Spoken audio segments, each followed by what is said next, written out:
मनुष्य के वैचारिक प्रदूषण का एकमात्र कारण उसकी चित्त की वृत्तियों का दूषित होना है।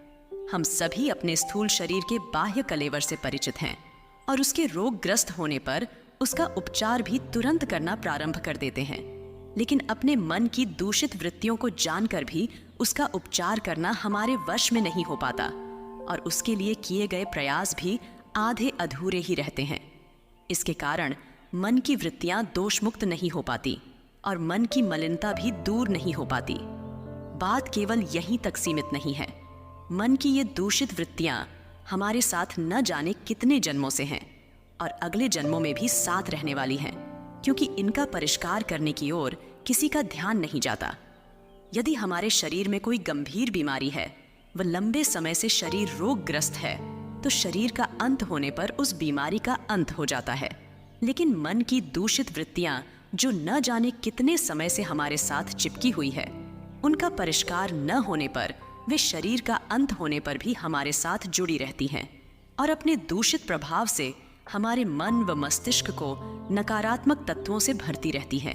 यही कारण है कि हम अपनी लोभ, मोह, अहंकारे, क्रोध, स्वार्थ संकीर्णता, ईर्ष्या, द्वेष आदि दूषित वृत्तियों से आसानी से मुक्त नहीं हो पाते और न चाहते हुए भी इनके शिकंजे में जकड़े रहते हैं।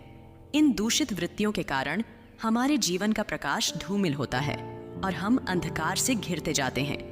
जब कभी हम आंतरिक उथल-पुथल, बेचैनी, घुटन, घबराहट आदि महसूस करते हैं, तो इसका कारण इस दूषित वृत्तियों के कारण उपजा अंधकार ही है। स्थूल दृष्टि होने के कारण हम इन सूक्ष्म विषैली वृत्तियों को देख नहीं पाते और न ही इनका किसी तरह का परिष्कार कर पाते हैं। यदि हम सामान्य जीवन जीते रहें और इनके परिष्कार के लिए कोई भी प्रयास न करें, तो जीवन एक अजीब सी उदासी, बेकारी व नकारात्मकता के साए से घिर जाता है। लेकिन यदि कोई साधनात्मक प्रयास किया जाए और इन्हें दूर करने के लिए संकल्पित और प्रयासरत हुआ जाए, फिर जीवन को पुनः प्रकाशित किया जा सकता है। हम सभी का जीवन केवल स्थूल भौतिक तत्वों पर आश्रित नहीं है, यह सूक्ष्म तत्वों व शक्ति केंद्रों से जुड़ा हुआ है। हमारे शरीर में सूक्ष्म चक्र ग्रंथियां व उपत्यकाएं भी हैं, जो स्थूल दृष्टि या माइक्रोस्कोप से भले ही न देखी जा सकें, लेकिन हमारे जीवन को ये प्रभावित करती हैं। इसके माध्यम से हम अंतरिक्ष से प्राण, ऊर्जा व प्रकाश धारण करते हैं। लेकिन दूषित वृत्तियों से उपजे जटिल संस्कारों के अवरोध के कारण इन चक्र व ग्रंथियों के मार्ग अवरुद्ध हो जाते हैं, जिसके कारण सूक्ष्म प्रकाश आना बंद हो जाता है और शरीर व मन बीमार रहने लगता है। हमारे जटिल संस्कार इन सूक्ष्म चक्रों व ग्रंथियों के मार्ग में ठीक उसी प्रकार अड़कर फंस जाते हैं, जैसे पानी की बहती धारा में कचड़ा फंस जाता है और बहने वाला पानी अवरुद्ध होकर वहीं रुक जाता है।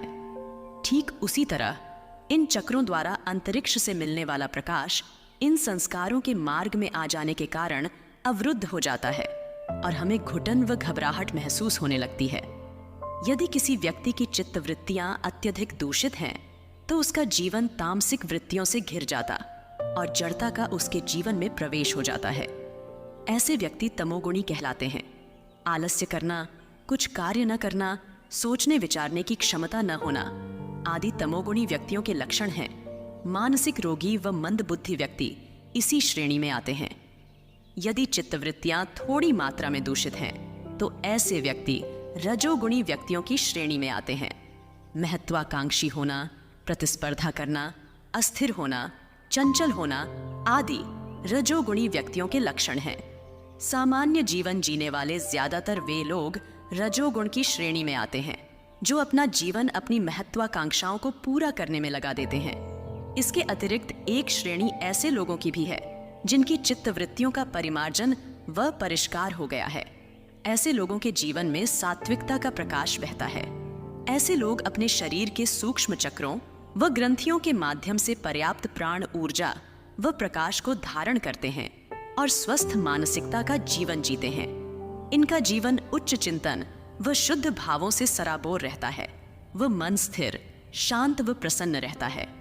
ऐसे व्यक्ति सतोगुणी कहलाते हैं और अपने जीवन के प्रकाश से दूसरों के जीवन को भी उजालों से भरते हैं। हम सभी के जीवन में सात्विकता का प्रवेश हो, इसके लिए सबसे सरल वह सहज मार्ग भगवत प्रार्थना है।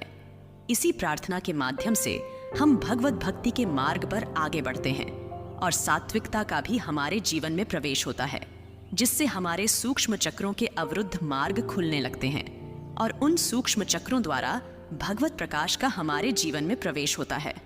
इस मार्ग पर आगे बढ़ने के लिए मन का शुद्ध व निष्कपट होना बहुत जरूरी है। ओम शांति।